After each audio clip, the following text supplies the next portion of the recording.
Perkenalkan, saya Oki Setiana Dewi. Saya bahagia sekali hari ini karena insya Allah akan menemani Anda sekalian dalam 30 menit ke depan di Oki dan Sri Kandi Al-Quran. Dalam rancangan ini kita akan banyak membahas mengenai sahabiah atau sahabat wanita Rasulullah SAW dan juga akan dihadirkan tokoh-tokoh inspiratif dan siapapun yang menontonnya insya Allah akan menjadi Sri Kandi Al-Quran.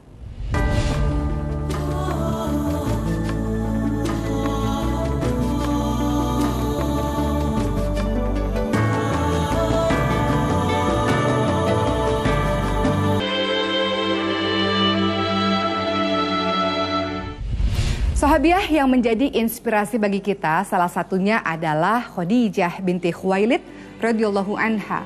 Bagaimana beliau adalah seorang wanita, seorang usahawan yang berhasil, yang sukses dan dengan hartanya menolong agama Allah. Ingin tahu bagaimana pendapat atau komentar dari sahabat-sahabat kita di luar sana mengenai Khadijah binti Khuwailid radhiyallahu anha? Ini dia. Dia kahwin dengan Nabi masa umur 40 tahun. Dan Sayyidina Khadijah adalah isteri yang paling Rasulullah SAW sayang.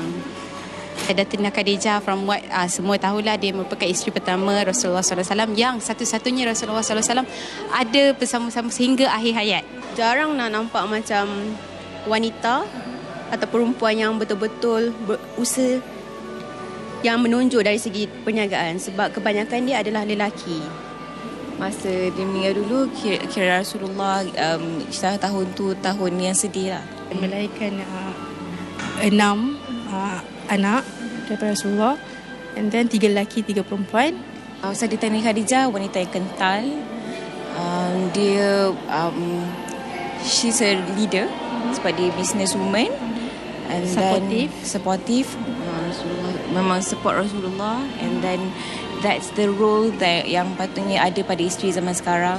Dina Khadijah, beliau merupakan seorang yang sabar dalam menempuh berbagai dugaan, menempuh berbagai cabaran yang mana maki hamun yang dikenakan oleh kepada suami beliau, tetapi beliau tetap menyokong. Yang mana kalau kadang-kadang kita ni wanita cepat rasa down, rasa tercabar dan rasa macam kita rasa macam persepsi masyarakat tu lagi penting daripada apa yang orang dekat dengan kita. Sepatutnya kita harus percaya dengan orang yang kita cinta.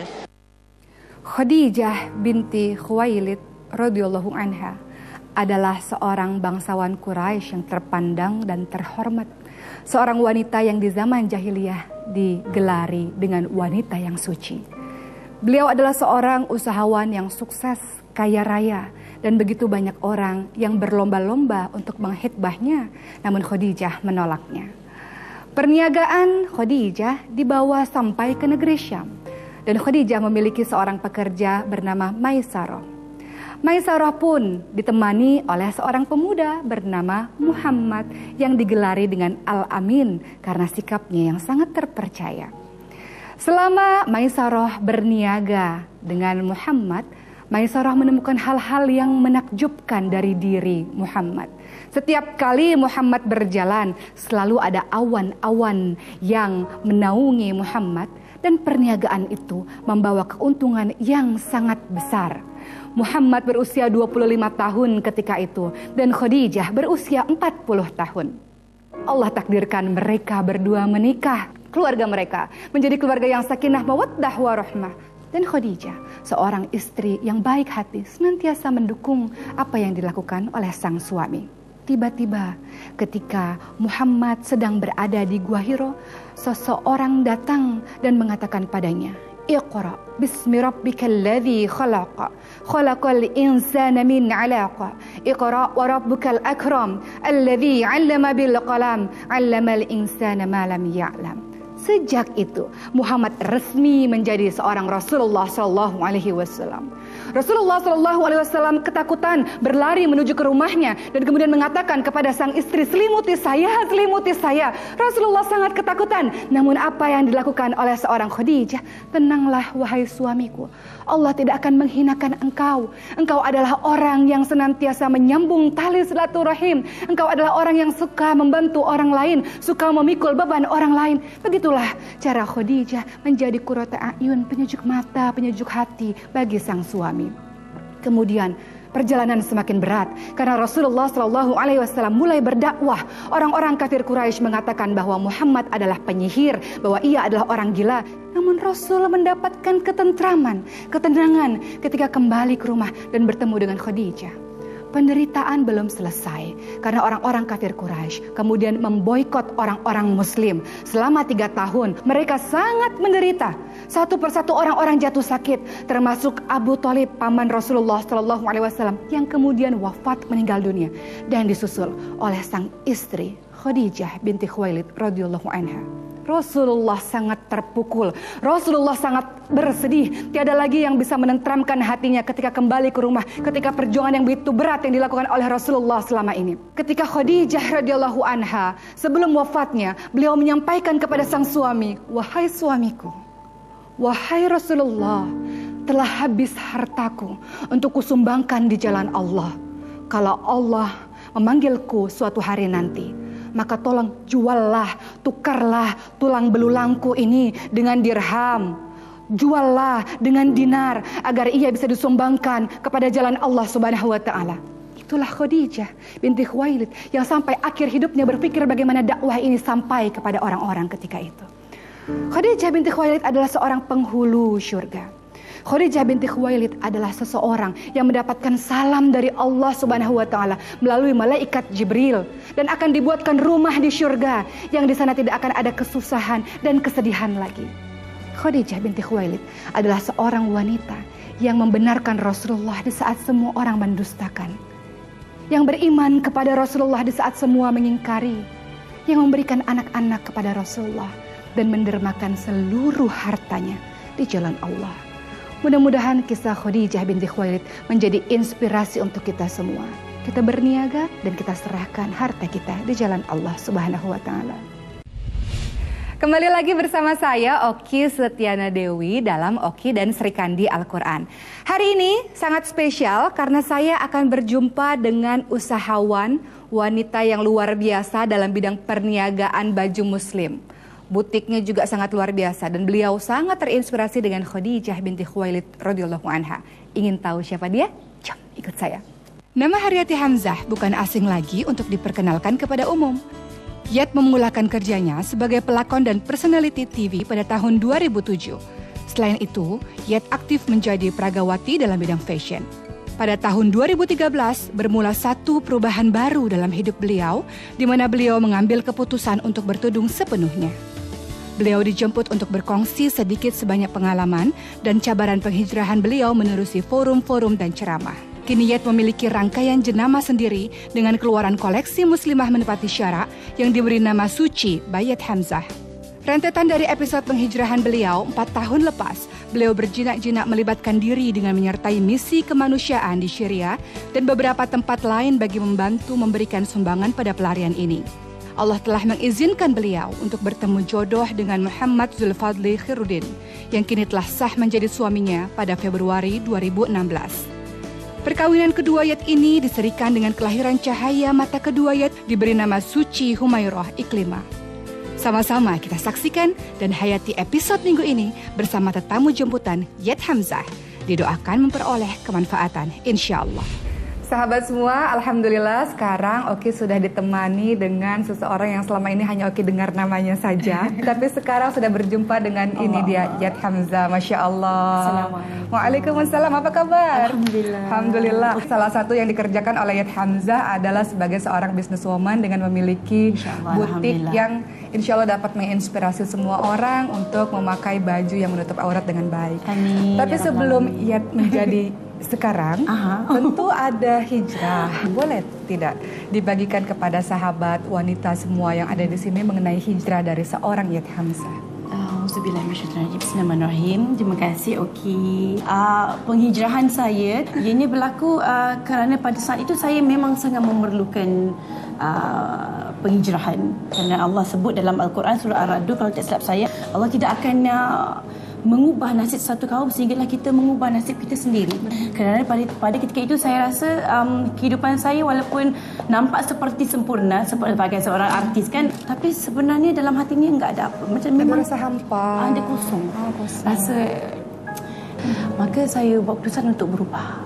saya pergi kelas Usrah. Pertama yang saya belajar semula mengaji daripada alif ba ta uki. Really? Ya, daripada zero. I started from zero. Dan alhamdulillah saya rasa happy, saya rasa bahagia. Inilah yang aku cari, ya Allah.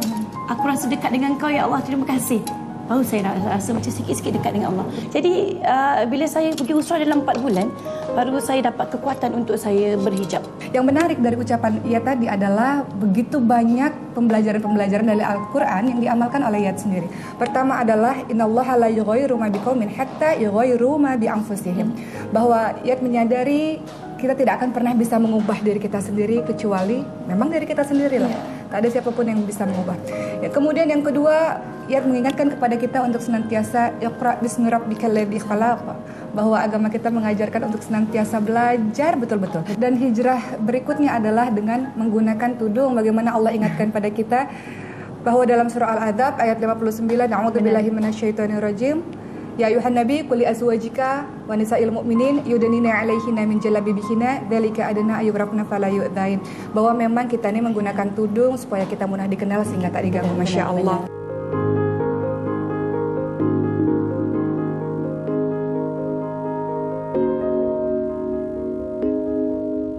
Bagaimana ketika Iyad memulai bisnis, tentu ada suka dukanya, bagaimana permulaannya. Sebab kalau kita bicara mengenai bisnis, biasa dilakukan oleh para laki-laki. Betul. Tapi kemudian Iyad menjadi seorang usahawan sampai hari ini. Saya sebenarnya berniaga untuk membantu orang. Mulanya inspirasi ini saya daripada lawatan saya ke bumi Palestin. Tapi pernah bersabda bahawasanya 90% daripada punca rezeki kekayaan di dunia ini adalah melalui bidang perniagaan. Betul.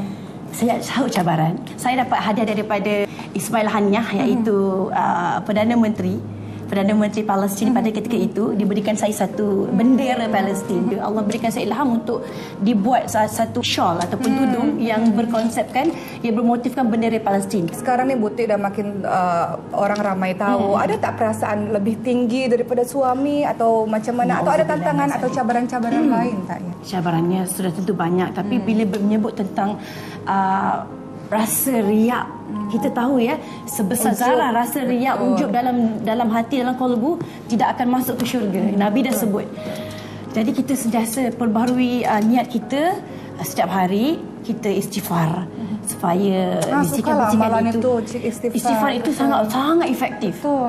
Untuk mengingatkan diri kita agar kita ni rendah, bawah. Allah itu tertinggi ya. Tapi tantangan atau cabaran secara bisnis dari Iyad Hamzah dalam menjalankan bisnis butik? Saya percaya yang pertama cabaran itu datang daripada diri sendiri. Kita perlu keluar daripada zon selesa dan kita mahu lebih maju, kita perlu lebih rajin. Betul. Itu nombor satu. Betul. Yang keduanya, of course, cabaran itu macam kita tahu dalam Al-Quran Allah sudah sebut dalam surah Al-Baqarah, maksudnya Allah tidak akan menguji hamba-Nya jika tidak sesuai dengan kebolehannya, kemampuannya. Cabarannya mungkin daripada segi kewangan sedikit, daripada segi mungkin ada jenama-jenama lain yang meniru desain. Bagaimana caranya agar istiqomah terus dalam bisnes ini? Saya yakin ada 5 cara untuk istiqomah. Dan saya gunakan itu untuk semua perkara. Yang first kali, niat hanya kerana Allah. Bisnes ke, kita berhijrah ke, itulah perkara yang paling basic dalam kehidupan kita, niat. Yang kedua, kita perlu bergerak secara berjemaah. Perlu ada sahabat-sahabat. Kalau kita ingin jadi lebih baik dalam penghijrahan kita, kita perlu cari sahabat yang baik, yang soleh-solehah. Yang ketiga, kita perlu cari ilmu. Nak buat apa pun, kalau ilmu tak ada, umpama sia-sia. Jadi kena ada ilmu. Yang keempat, kita perlu cari guru. Betul. Mentor. Betul. Dan yang kelima, jika kita ingin buat kebaikan, jangan ditangguh-tangguh. Terdetik nak buat kebaikan, buat saja. Itu satu berkat dan ianya akan buatkan kita jadi seorang manusia yang istiqamah untuk buat kebaikan. Iyad Hamzah memberikan inspirasi pada kita kalau ingin melakukan kebaikan-kebaikan, ingin sukses dalam kehidupan kita, maka lakukan dari sekarang, lakukan dari hal-hal yang kecil dan mulai dari diri sendiri. Kita akan masih berbincang-bincang dengan seorang Iyad Hamzah, tetap bersama kami dalam Oki dan Sri Kandi Al-Quran. Sahabat Sri Kandi, kita kembali lagi dalam Oki dan Sri Kandi Al-Quran masih dengan Iyad Hamzah. Masya Allah. Tapi sebelum Oki tanya begitu banyak soalan yang Oki ingin tahu, Oki nak ada beberapa soalan. Tapi kena jawab dalam short time, dalam 3 second. Okay? Ready? Bismillahirrahmanirrahim, insyaAllah. First question is, kopi or teh? Kopi. Oh, kopi. Mie goreng or nasi lemak? Nasi lemak. Pantai atau puncak? Puncak. Ada sini puncak? Ada banyak okey. puncak. Bawal atau shawl? Shawl. Breast atau jubah? Jubah. Kucing atau arnab? Kucing. FB atau Twitter? FB. Basuh baju atau basuh pinggan? Pinggan. Ada lagi pertanyaan. Gemuk atau jerawat? Jerawat. Okey. Tak mandi atau tak make up? Make up. Ya Allah, tak mandi ni pergi sini. Okey, ada lagi soalan satu lagi. Susah ni.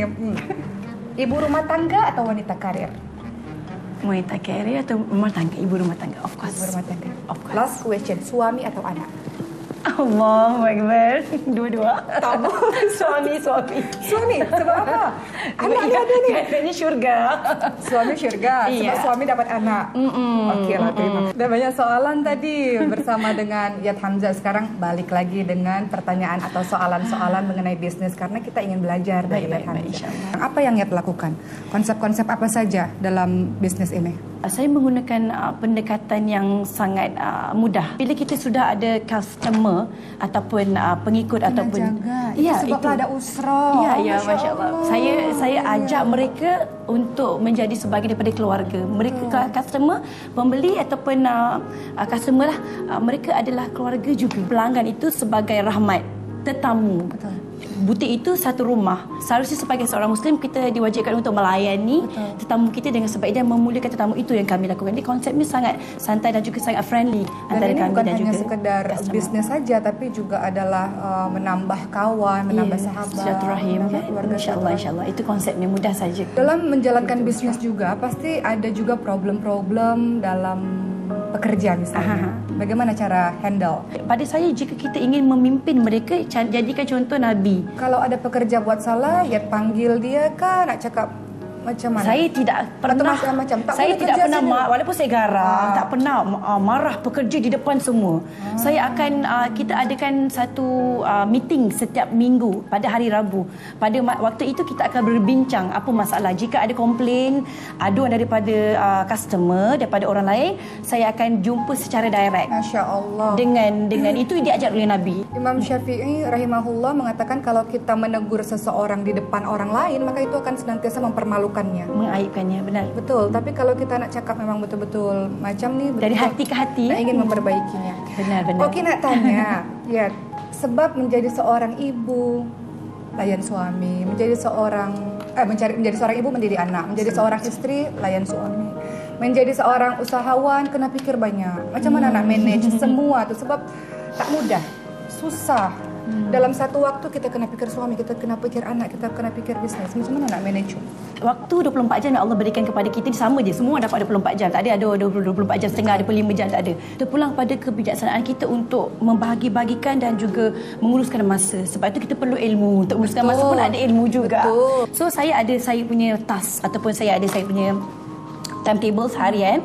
Di situ saya ada letakkan apa priority Pukul berapa, saya. pukul Ya. berapa? Dan saya kena Masya follow. Allah. Kalau tak Masya follow saya Allah. langgar, saya make sure saya akan qada balik esoknya. Ketika kita tidak disibukkan dengan kebaikan, maka kita akan disibukkan dengan keburukan. Benar. Maka berbahagialah bagi mereka-mereka yang Sibuk dengan kebaikan, Ya. dengan pekerjaan ya. Sebab produktif. InsyaAllah. Ya.